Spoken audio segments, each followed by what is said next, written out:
we're going to move on to our final question now. And so in this question it says, determine a load resistor to place between terminals A and B such that the power transfer across that resistor from the existing circuit will be maximized. So what it's saying is it wants to put some load resistor here, and it wants the power across that load resistor to be maximized. And so that is the hint from the question. So we want to make this a little easier. So we want to translate this question really quickly. So we ask ourselves, well, when is the power transfer in a circuit maximized? And we remember from class that if you want to maximize the power across a load, then the load resistance should be equal to the Thevenin resistance of the circuit, or RTH. So essentially, now we know that we want to solve for RTH of this existing circuit. We're going to remove this RL for now because it's not really necessary to draw in. And we know again now that we want to solve for RTH. And RTH is the Thevenin resistance. So we saw in an earlier problem that when we want to solve for RTH, we'll have to turn off all the independent sources. So here's an independent source. There's 2 volts here. We can turn that off. But there's this dependent source here. We cannot turn that off. We only turn off the independent sources. So if I redraw this circuit with the independent source turned off, again, it's a short circuit because if you turn off a voltage source, it means there's no voltage change, meaning it's just the same wire. So here's your 2Ix, and there's your 4 ohms. Here are your output terminals A and B, and they've defined Ix to be the current traveling left to right across the 4 ohm resistor. So to finish this problem, what you would normally do is look in from terminal A like we did in the earlier problem, work your way toward terminal B, and combine all the resistances that you see. But in this case, that's not good enough because of this dependent source in here. What you need to do differently from last time is now you've got to add a test source, or a test current or a test voltage, your preference. So I'm going to use a test current, and I'll just say that it's equal to 1 amp. You can use any value for the test current you want, because ultimately, again, you're trying to find RTH. And in this case, in this setup, RTH is defined as VAB over the test current. And so you can use any value of the test current you want, because if you use some value, whatever value you use, and scale it by, VAB would scale by the same amount, so the ratio ultimately would still stay the same. So you'd always get the same RTH value, no matter what test current value you use.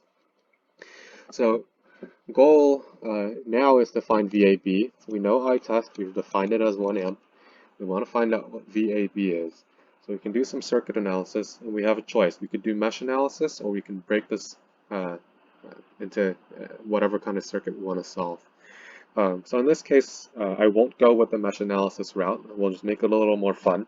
VAB, well, first I'm going to define this as ground. Therefore, VAB is the same thing as VA, because VA is defined with respect to ground. Ground is the same thing as B in this case. In the way that this picture is drawn, in that circled part right now, well, first let me just label this node here Vx. So now if I focus on the Vx node and the A node, what it's telling me, the way that it's drawn, is that VA, or rather, VA plus 4Ix is equal to Vx. So I can deduce this equation just by looking at the circuit. And this equation is valid because if we look at this picture, it's saying that Ix flows from Vx toward A.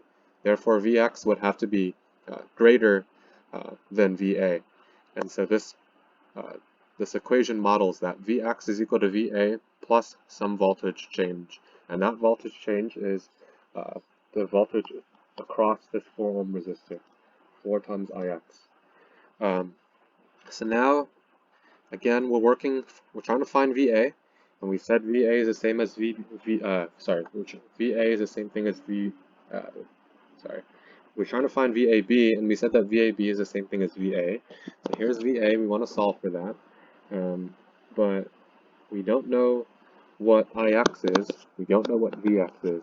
So Va, we want to solve for, and we'll start filling in the unknowns in this equation. So for Ix, you can do nodal analysis right here at this node, and you can see that Ix and Itest are in opposite directions. Therefore, you can say that you can say that Ix is equal to negative Itest. Therefore, it's equal to negative 1 amp. Now you've solved for Ix. Now you also need to solve for Vx to finish this up. So where is Vx? Well, Vx is this node that we've drawn in there, and you can figure out what the value or what the voltage across or at that node is with respect to ground. So an easy way to do that is to just do some more nodal analysis. We can first define the current through this 2 ohm resistor as going toward the left. And so just based on that, you can say that Vx is equal to 2 times the current going through this 2 ohm resistor. So IR2 is this current going to the left. So we need to solve for IR2, and the way you can solve for IR2 is to use a little nodal analysis right at the Vx node. So the sum of the currents going into the node should be equal to the sum of the currents coming out of the node. So going into the node, we have 2Ix. Going out of the node, we have IR2. We also have Ix. And remember, we know what Ix is. Ix is equal to negative 1. So we can rewrite this slightly. So 2Ix, rather, let me erase that. I'm going to rearrange this really quickly for IR2. And we'll see that IR2 is equal to minus Ix. Rather, is that right? No, it's not. It's equal to positive Ix. And we found that Ix is equal to negative 1 amp. So now we know what IR2 is. Therefore, we can find out what Vx is. Vx is equal to 2 times negative 1. Therefore, Vx is equal to negative 2 volts with respect to ground. And now we want to figure out what VA is. So from this equation here, we know that VA is equal to Vx minus 4Ix. And we just found that Vx is negative 2 volts. Now we have the minus 4 times Ix, which is negative 1. So this comes out to minus 2 plus 4, which is equal to 2 volts. So VA, which is equal to VAB, which we said earlier from here, VAB is equal to 2 volts. So we're almost done. To get RTH, ultimately, the last step we have is to plug it into here for equation for RTH, which is equal to VAB, or 2 volts, divided by the test current, which is 1 amp. And we'll find that the Thevenin resistance is 2 ohms. And then very lastly, the load resistance therefore should also be equal to 2 ohms in order to maximize the power that's delivered to this load resistance. Okay, that should conclude this question.